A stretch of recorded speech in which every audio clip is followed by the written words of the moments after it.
Judging from what you tell me and from what I hear, I feel that you show great promise. You do not tear from place to place and unsettle yourself with one move after another.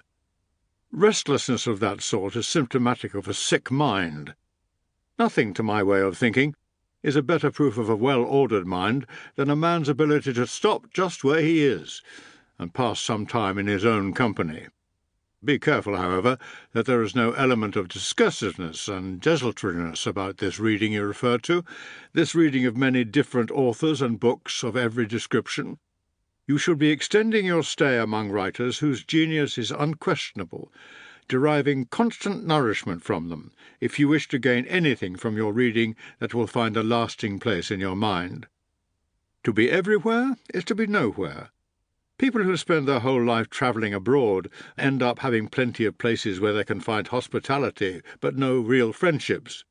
The same must needs be the case with people who never set about acquiring an intimate acquaintanceship with any one great writer, but skip from one to another, paying flying visits to them all. Food that is vomited up as soon as it is eaten is not assimilated into the body, and does not do one any good. Nothing hinders a cure so much as frequent changes of treatment. A wound will not heal over if it is being made the subject of experiments with different ointments. A plant which is frequently moved never grows strong. Nothing is so useful that it can be of any service in the mere passing. A multitude of books only gets in one's way. So, if you are unable to read all the books in your possession, you have enough when you have all the books you are able to read. And if you say, "But I feel like opening different books at different times," my answer will be this.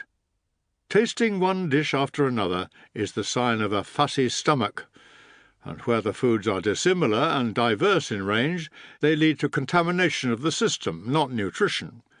So always read well-tried authors, and if at any moment you find yourself wanting a change from a particular author, go back to ones you have read before.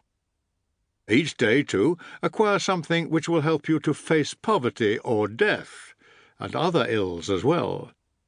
After running over a lot of different thoughts, pick out one to be digested thoroughly that day. This is what I do myself.